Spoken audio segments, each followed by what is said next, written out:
Temperatures are starting to drop just like the leaves as they make their way down to the forest floor. So that can only mean one thing.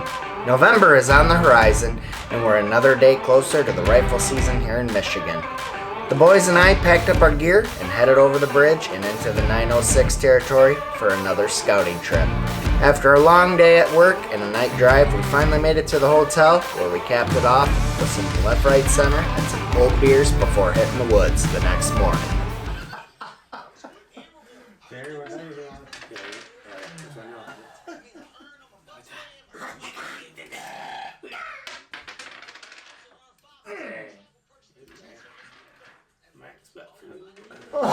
That's so funny.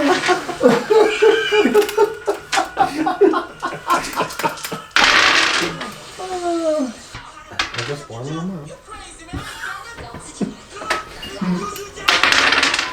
Oh, there you go. Oh. Okay. Sorry, Aaron.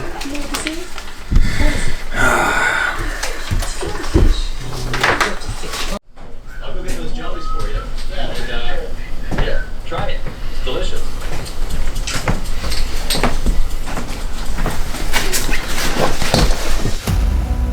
The beers sure are colder once you cross the bridge and arrive in God's country. And after fueling up and getting a good breakfast, we were certainly there as we arrived back at camp where we had over 16 years of history and we were hoping to rekindle a little magic as we headed to the woods in search of that big buck.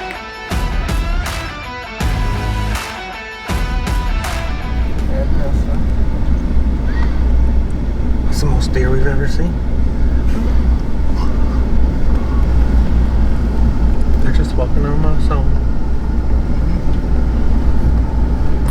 Oh yeah, right there. Like oh yeah, it's coming out. Coming to us. Coming to us. Sure. Trying to get away. Come right to it. This is what dreams are made of. Fucking deer, look at it. Come right to the boat. Jesus, swim to the boat. Hey. It's wagging his tail. He doesn't even give a shit. Come on, baby. Come on, baby. I'll take a minute. It's for you. We're not here for you. We're here for your boyfriend.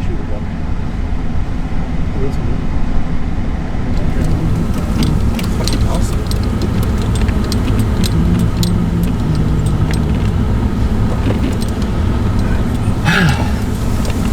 We're home.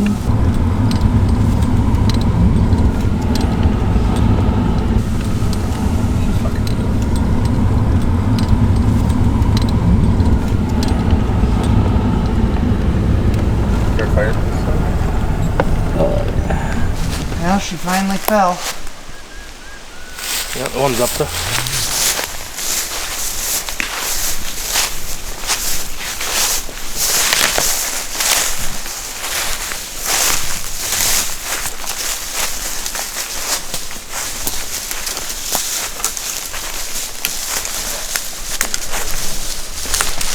Huh? Oh. Yeah, we don't need that one to do though. Well, there's the old buck pole there. Two of them. The first one we had was from 16 years ago when we first started coming up here, and tree finally fell, but we had old tried and true ready to go right there, and as you can see, she's hung some deer over the years for us. This is our first time hunting here in 4 years, so we're excited. Everything was clear cut back here, and we're gonna check it out again, hang some cameras, and hopefully come back in November and collect some bone. Like so over dead. Did you go back to the Yeah, we went Windy all the way to the Windy City. Yeah. And they didn't even start cutting until you turn left at the T. And you get halfway back to the Windy City, then they start cutting. That's all. Everything else is there. Yeah. And Dave was all excited to cut it. He's like, I'm going back there. Okay. Yeah. Well, if it looks like that, you'd be able to get him to that low brush.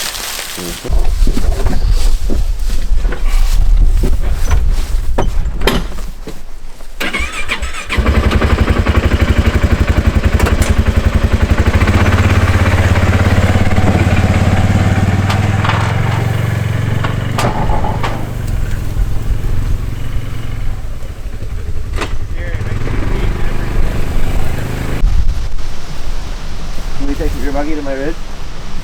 Fuck yeah. There's not even any water. Look at it. You think it'll It's make it raining. to the ridge?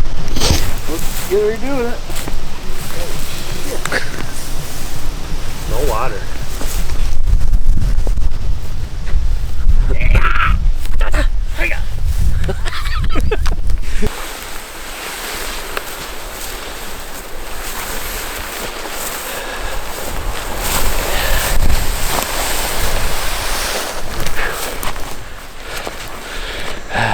It's never easy, is it? It's already miserable.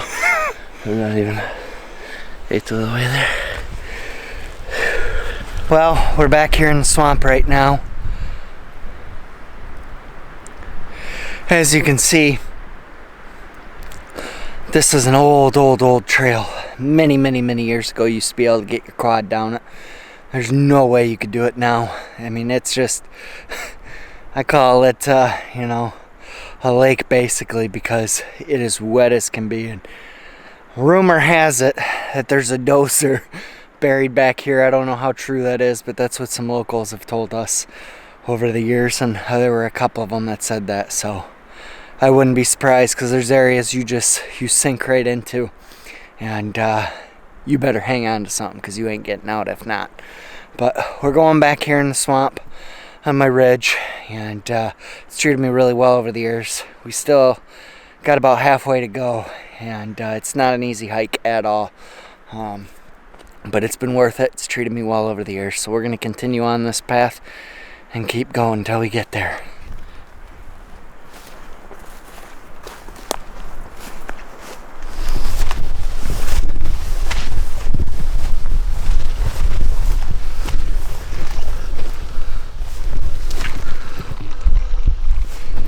Well, we finally made it.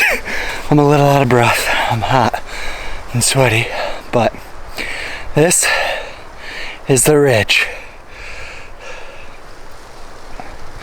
Really, it's more an island than anything, in the middle of a cedar swamp, but it is elevated quite a bit. So how this works is, I'm a half a mile back here, and when the pressure gets going up front, a lot of these deer get pushed into these cedar swamps, and in years past it's been very wet back here, and it kept a lot of hunters out, and it also lessened the areas that these deer could bed safe, you know, without getting wet. Deer won't bed in water, so they come up here and they'll hang out, and I've shot a lot of deer from 10 to 2. I mean, really, you could call me the midday master when I used to hunt here.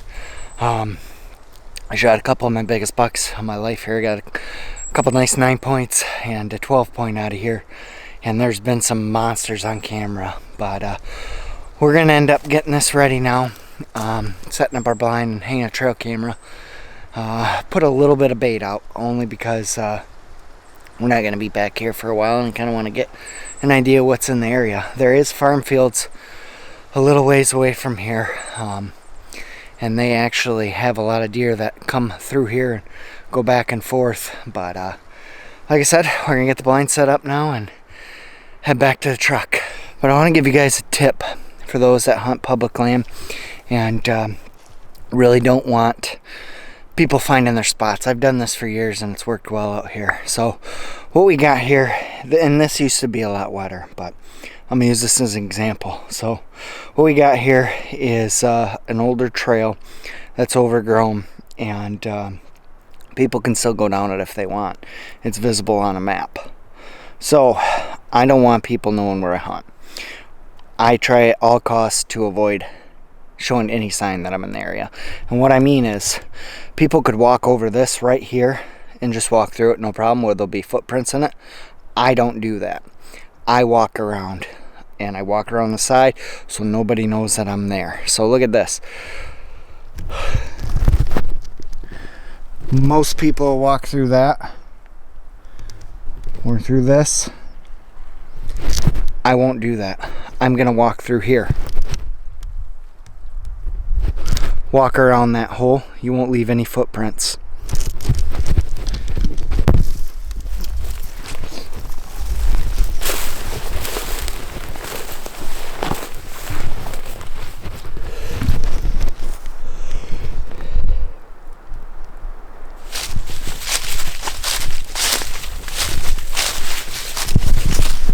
So right now, making our way back to Zach's spot. Couldn't get the Tacticam going on it, so I'm gonna be back here to troubleshoot it and hopefully get her working right for Zach. I'll have some big bucks on there. Love to see him shoot one. So this spot's tried and true. It's just about a, I don't know, 60, 70 yard strip, but deer love going through it. All right, well, we're here in some public land in Upper Peninsula, Michigan, and we just helped a buddy out. Got the Tacticam reveal going right there. His blind is right over there, about 40 yards. And this really here is, like I said, I don't know why deer use this consistently. They do, but it's very, very thick. And actually right here there's some bedding. Kind of see the trails going through it and everything. And the deer just move right back and forth. In fact, actually, funny story, years ago, Matt's dad hunted this spot. We always called it his spot. And there was a 12-point standing right here. And he was hunting facing this strip, and his buddy Ron was back right beside him facing another strip, and the 12-point came out, and Matt's dad just shot. You know, I mean, this, you got maybe 10 feet at most, and scared the hell out of Ron. And ever since, we just nicknamed it Matt's dad's spot. But Matt shot a 7-year-old doe out of here. There's a lot of deer that we get out of here.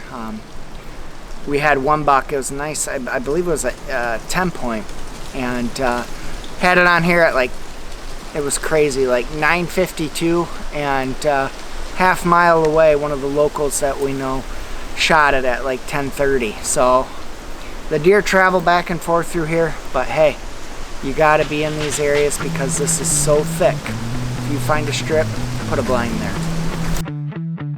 Anytime we're in the 906, the time just flies by. And just like that, our scouting trip was over and we were back on the road again. Luckily, we were able to get everything ready and we'd be back in 3 short weeks with the rest of the Orange Army with dreams of tagging that big buck.